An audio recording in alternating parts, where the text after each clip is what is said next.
Kisah seorang wali yang namanya tertera di Lauhil Mahfudz sebagai penghuni neraka berganti menjadi penghuni syurga. Assalamualaikum warahmatullahi wabarakatuh.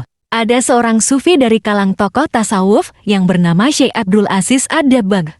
Beliau dalam kalangan tokoh tasawuf termasuk ulama kelas atas, wali min auliyaillah, ahli ibadah. Suatu ketika malaikat melihat namanya di lembaran kitab Lauhil Mahfudz ada dalam deretan penghuni neraka. Melihat hal tersebut, malaikat merasa kasihan dan mendatangi Abdul Aziz Ad-Dabbagh. Malaikat berkata, "Wahai Abdul Aziz, untuk apa engkau ibadah sampai segitunya, sedangkan aku lihat namamu di lembaran Lauhil Mahfudz, engkau adalah penghuni neraka.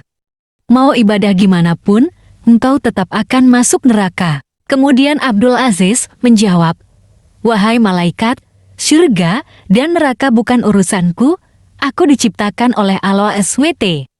Sebagaimana Allah berfirman, tidaklah aku ciptakan jin dan manusia kecuali hanya untuk beribadah kepadaku. Mau aku masuk syurga atau neraka itu haknya Allah, benar-benar ikhlas dalam beribadah." Kemudian malaikat kembali ke Lauhil Mahfudz dan dilihat namanya dirubah menjadi penghuni syurga.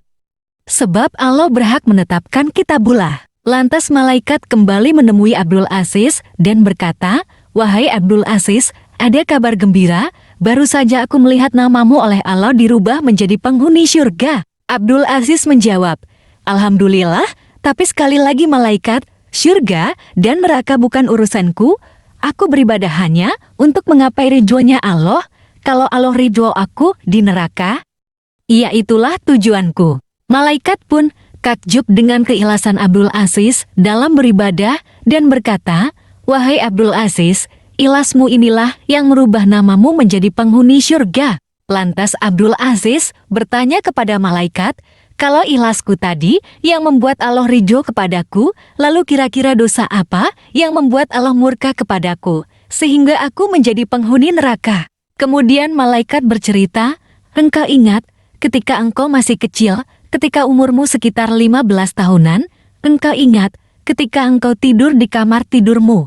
Kemudian engkau mendengar suara langkah kaki ibumu menuju tempat tidurmu untuk menyuruhmu membeli sesuatu di pasar. Karena engkau mendengar suara langkah kaki ibumu menuju ke kamarmu, lalu engkau pura-pura tidur, padahal engkau sudah bangun agar tidak disuruh pergi ke pasar.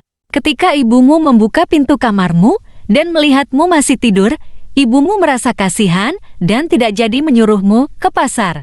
Sebab engkau bohongi ibumu, Allah murka dan menjadikan namamu sebagai penghuni neraka." Mendengar cerita dari malaikat, Abdul Aziz pun beristighfar memohon ampun kepada Allah. Semenjak kejadian tersebut, Abdul Aziz Ad-Dabbagh di sisa umurnya tidak pernah berceramah kecuali tentang berbakti kepada orang tua. Setiap orang yang datang kepada beliau selalu diwasiatkan untuk berbakti kepada orang tuanya. Demikian kisah seorang wali ini. Semoga kisah ini dapat bermanfaat bagi kita semua dan semoga Allah meridhoi kita semua. Waalaikumsalam warahmatullahi wabarakatuh. Terima kasih telah menonton Al Channel.